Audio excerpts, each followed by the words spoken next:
ಚೂರಿ ಹಾಕ್ಬಿಟ್ರಲ್ರಿ ಏನ್ ರೇಗಿಸ್ಬಿಟ್ನಂತೆ ಅದು ನಾಮಿನೇಷನ್ ಒಂದು ರೀಸನ್ ಅಂತ ನೀನು ಏನು ಮಾಡ್ತಾ ಇಲ್ಲ ಮಾಡ್ಕೊಂಡು ನಿಂತಿದ್ಯಾ ಫಸ್ಟ್ ಅಲ್ಲೇ ತಪ್ಪು ಮಾಡಿದ್ ನಾನು ಜಂಟಿಯಾಗೆ ಹೋಗ್ಬಾರ್ದಾಗಿತ್ತು ನಿಜವಾಗ್ಲೂ ಸ್ಪಂದನ ಅಲ್ಲ ಕಣ್ರಿ ಲಕ್ಕಿ ನೀವು ಕಣ್ರಿ ಲಕ್ಕಿ ಇಷ್ಟೆಲ್ಲ ಮನ್ಸಲ್ಲಿ ಇದೆ ಅನ್ನೋದಾದ್ರೆ ಹೇಳ್ಬೇಕಿತ್ತು ಇಷ್ಟ ದಿನ ನಾನು ನಿಂತರ ಅಲ್ವಲ್ಲ ಈಗಲೂ ಹೇಳ್ತೀನಿ ನೀನು ಫ್ರೀ ಪ್ರಾಡಕ್ಟ್ ಅಂತ ಹೇಳ್ತೀನಿ ಫ್ರೀ ಫ್ರೀ ಫ್ರೀ ಪ್ರಾಡಕ್ಟ್ ಇವತ್ತು ಅವ್ನು ಹೇಳಿದಷ್ಟು I couldn't take big boss ಇಂದು ರಾತ್ರಿ 9:03 hi welcome to my YouTube channel. ನಿನ್ನೆ ಎಪಿಸೋಡ್ನಲ್ಲಿ ನೀವು ನೋಡಿರಬಹುದು ವಿಲನ್ ಒಂದು ಗಿಲ್ಲಿ ಮತ್ತು ಅಶ್ವಿನಿ ಅವರಿಗೆ ಸೀಕ್ರೆಟ್ ಟಾಸ್ಕನ್ನು ಕೊಟ್ಟಿದ್ರು.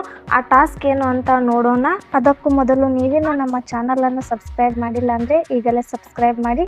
ಹಾಗಾದರೆ ಬನ್ನಿ ವಿಡಿಯೋ ಶುರು ಮಾಡೋಣ.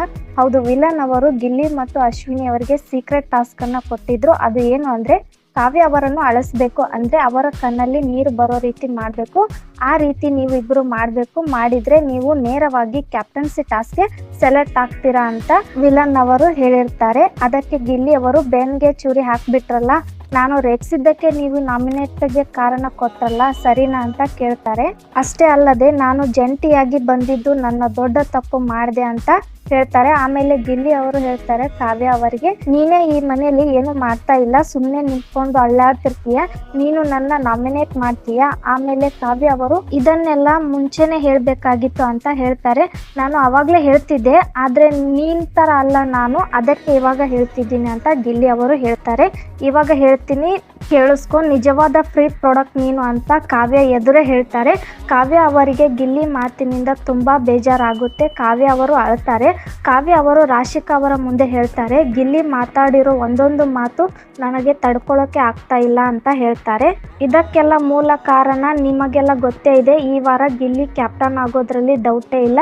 ಇಷ್ಟೆಲ್ಲ ಮಾಡಿದ್ರು ಕಾವ್ಯ ಅವರಿಗೆ, ಮನೆಯವರಿಗೆ, ಎಲ್ಲ ಸ್ಪರ್ಧಿಗಳಿಗೂ ಕೂಡ ಒಂಚೂರು ಡೌಟ್ ಬಂದಿಲ್ಲ. ಕಾವ್ಯ ಅವರು ಆ್ಯಕ್ಟಿವಿಟಿ ರೂಮ್ಗೆ ಹೋಗಿ ಬಂದ ಮೇಲೆ ಯಾಕೋ ಗಿಲ್ಲಿ ಚೇಂಜ್ ಆಗಿದ್ದಾನೆ ಅಂತ ಹೇಳ್ತಾರೆ. ಆದರೂ ಕಾವ್ಯ ಕಣ್ಣಲ್ಲಿ ನೀರು ತರಿಸಿದ್ದಾನೆ. ಆದರೂ ಅಷ್ಟು ದಿನಗಳು ಎಲ್ಲ ಎಮೋಷ್ನಲ್ ದಿನಗಳ ಕ್ಷಣಗಳನ್ನು ಹೊರಗಡೆ ಹಾಕಿ ಕಾವ್ಯ ಅವರಿಗೆ ಅಳುವ ರೀತಿ ಮಾಡಿದ್ದಾನೆ. ಏನೇ ಆಗಲಿ ಗಿಲ್ಲಿ ಕ್ಯಾಪ್ಟನ್ ಆಗೋದನ್ನು ನೋಡೋಕೆ ತುಂಬ ಇಷ್ಟ. ಇವರಿಬ್ಬರು ಎಷ್ಟೇ ಜಗಳ ಆಡಿದ್ರು ಮತ್ತೆ ಒಂದಾಗುತ್ತಾರೆ ಅಂತ ಗೊತ್ತು. ಇದನ್ನು ತಮಾಷೆ ಅಂತ ಹೇಳಿದ ನಂತರ ಕಾವ್ಯ ಅವರು ಜಗಳ ಶುರು ಮಾಡಿದ್ರೆ ತುಂಬ ಕಷ್ಟ ಆಗುತ್ತೆ.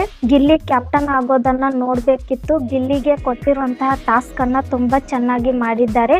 ಇದರ ಬಗ್ಗೆ ನಿಮ್ಮ ಅಭಿಪ್ರಾಯ ಏನು ಅಂತ ಕಮೆಂಟ್ ಮೂಲಕ ತಿಳಿಸಿ.